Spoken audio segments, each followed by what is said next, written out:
بسم الله الرحمن الرحيم. هل أتاك حديث ضيف إبراهيم المكرمين إذ دخلوا عليه فقالوا سلاما قال سلام قوم منكرون فراغ إلى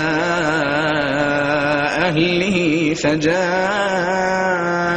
بعجل سمين فقربه إليهم قال ألا تأكلون فأوجس منهم خيفة قالوا لا تخف وبشروه بغلام عليم فأقبلت امرأته في صرة فصكت وجهها وقالت عجوز عقيم قالوا كذلك قال ربك إنه هو الحكيم العليم قال فما خطبكم أيها المرسلون قالوا إنا أرسلنا إلى قوم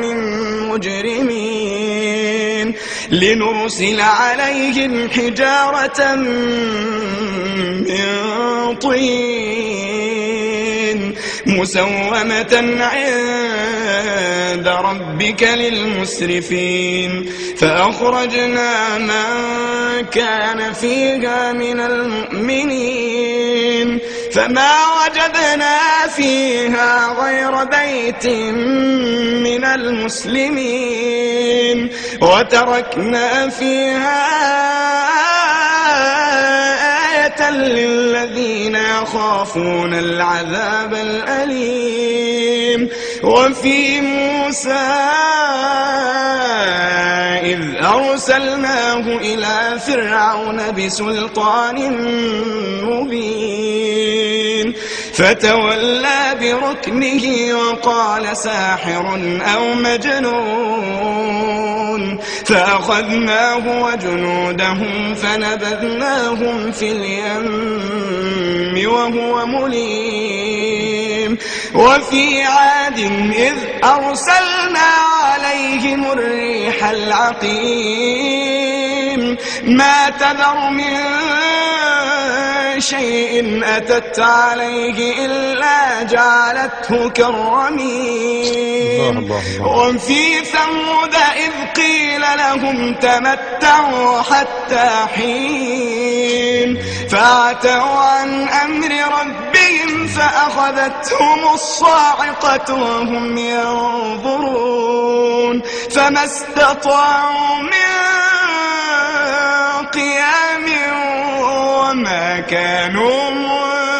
منتصرين وقوم نوح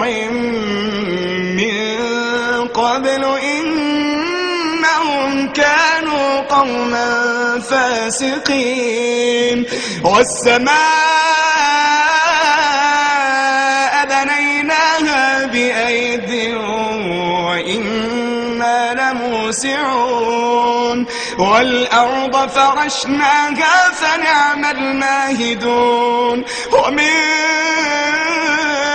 كل شيء خلقنا زوجين لعلكم تذكرون ففروا إلى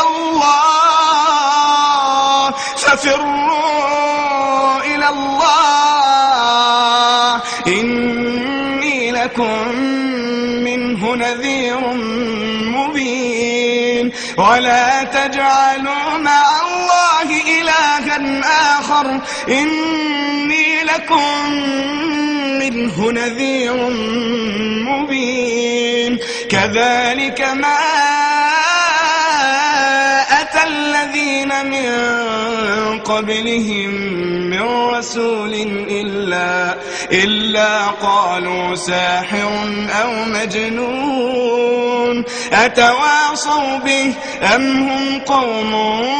طاغون أتواصوا به بل هم قوم طاغون فتول عنهم فما أنت بملوم وذكر فإن الذكرى تنفع المؤمنين وما خلقت الجن والإنس إلا ليعبدون ما أريد منهم من رزق ما أريد أن يطعمون إن الله هو الرزاق ذو القوة المتين فإن للذين ظلموا ذنوبا مثل ذنوب أصحابهم فلا يستعجلون فويل للذين كفروا من يومهم الذي